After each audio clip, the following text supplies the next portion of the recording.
Kapan sih kita tuh layak dan kita itu nganggep pantas kita itu poligami? Semua orang, Dok, mau jadi sukses.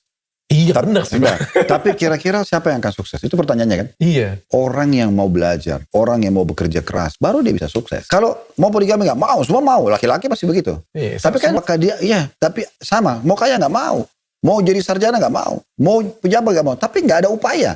Dia nggak pernah belajar, dia nggak pernah tekunin, dia nggak pernah apalah gitu. Ini tidak bisa. Oke, apabila apa Pak Ustadz? Apabila apa? Oke. Sekarang kita masuk lebih dalam membahas masalah ini, Dok. Kira-kira seperti apa, gitu kan? Kapan saya layak lah? Saya layak kapan untuk poligami. Ya, kalau saya melihat setelah tadi melalui step itu, Dok. Kalau saya melihat ini gini, poligami itu kan bab tertinggi di bab nikah ya. Bab tertinggi di bab nikah. Ya, jadi kalau pernikahan awal menikah, itu kalau saya melihat seperti masih SD nih. Dia masih 25 tahun suaminya, 20 tahun istrinya. Masih baru meraba sama-sama. Itu kayak orang masih baru anak SD. Masih harus dipandu terus gitu kan. Nah nanti dia mulai, ada anak itu mulai lagi dia pindah ke SMP. Satu anak. Mungkin kalau anaknya sudah banyak, itu sudah SMA gitu ya.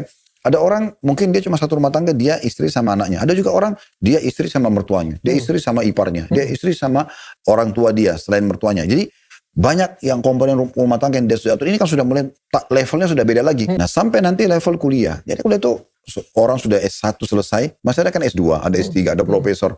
Nah sebenarnya poligami itu di tingkat profesornya itu. Kalau kita mau suruh anak SD, ayo ikut di kelasnya profesor ini, apa yang dia paham gitu. Atau SMP kita paksain, nggak bisa dong, nggak bisa. Jadi kapan dia layak? Kalau dia sudah sampai pada level memang layak. Dia punya edukasi yang cukup, punya hubungan yang baik dengan Tuhannya Allah Subhanahu Wa Taala dengan baik. Karena ini adalah perintah agama kan.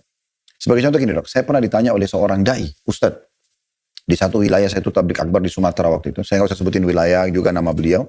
Tapi yang jelas waktu itu saya makan siang habis tablik akbar, dia ngomong berdua sama saya. Kan dia tokoh masyarakat di situ. Bilang, Ustadz, saya juga pengen poligami, sebagaimana antum poligami. Gitu ya. Saya lihat orang ini, dia seorang tokoh agama. Makanya pertanyaan pertama saya begini. Dia tokoh agama? Tokoh agama. Dia belum poligami, dia baru poligami. Dia mau tanya kepada saya gimana caranya. Maka saya bilang sama dia, pertanyaan pertama saya, gimana hubungan antum sama Allah? Gimana hubungan anda sama Tuhan Allah? Terus dia terdiam. Seperti apa maksudnya? Oke. Saya tidak tanya ibadah wajib. Sholat 5 waktu, saya nggak nanya itu. Puasa Ramadan saya nggak nanya. Zakat, haji saya nggak nanya. Yang wajib saya nggak nanya. Itu antum tahu kewajiban.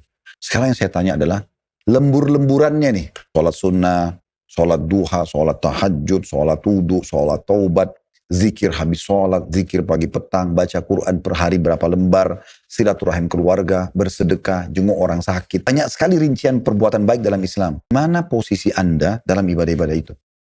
Kalau saya biasa pakai bahasa sambada itu antum. Bagaimana ibadah antum di sisi Allah seperti ini? Sudah puasa siang Kamis belum? Belum, Ustaz.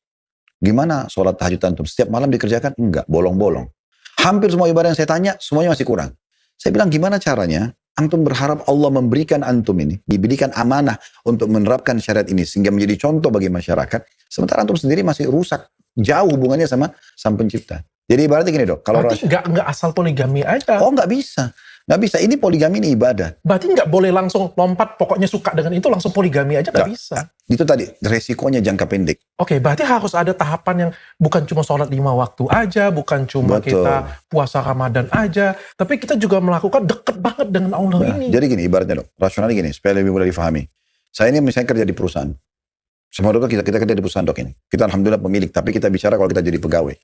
Kita berharap ya kita mendapatkan posisi tambahan di perusahaan. Contoh misalnya kita dapat tambahan jabatan naik, payroll naik, misalnya bonus bertambah, gitu-gitulah ya. Fasilitas kantor misalnya tadinya kita belum punya kendaraan, bisa dikasih kendaraan oleh perusahaan.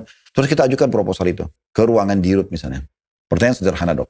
Waktu kita sudah ajukan itu, apakah kita tetap dengan kinerja yang ada sekarang? Harus dinaikin. Itu poinnya.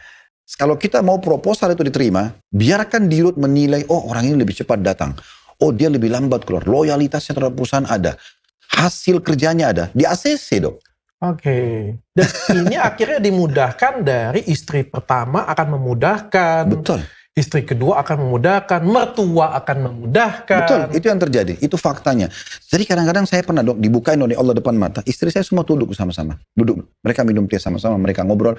Saya sampai bilang dalam diri saya sendiri. Allah diri saya bilang, ini nggak mungkin saya. Saya punya kemampuan apa menggabungkan 4 wanita, duduk sama-sama, minum sama-sama, anak mereka kumpul sama-sama. Ini nggak mungkin. Kok di mana power saya nggak ada.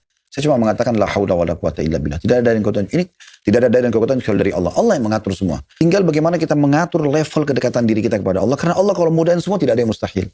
Oh, berarti nggak sembarangan ya Pak Ustaz? Oh iya, tentu saja. Orang yang buat sembarangan ini dok, ini yang merusak citra poligami. Akhirnya jadi rusak nanti. Ribut rumah tangga, rusak ini, istrinya tuntut dan segala macam di media. Ini kan jadi rusak semua. Dan juga penting, poin penting dok ini dalam masalah poligami. Poligami ini kan ibadah dok. Mungkin dokter kalau lihat saya juga sering di media dok ya. Apakah ada dokter tahu nama istri saya misalnya? Nggak tahu. Atau pernah lihat orangnya? Nggak, baru kemarin ketemu langsung orangnya Ya, juga. itu juga Itu yang kan karena ada acara. itu yang pertama gitu ya. Yang jadi gini dok. Kalau dokter pernah dengar nggak riya dalam Islam? Tahu. Ada riya. Riya itu kan pamer, melakukan ibadah bukan karena Allah. Contoh misalnya dokter habis sholat tahajud nih, terus dokter bilang sama teman-teman pegawai, staff misalnya, kalian sholat tahajud gak semalam? Saya sholat tahajud loh. Gak ada yang nanya, gak ada apa gitu ya.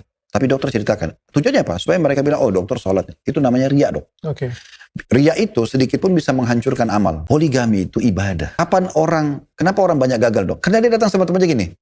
Kamu istri berapa? 1. Saya 2 loh.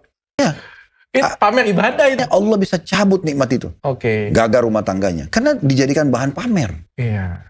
Kalau dia niatkan karena Allah, ya udah dia sudah selesai dia jalani. Kalau dia kejar pahala, hanya untuk itu, bukan untuk berbangga-bangga.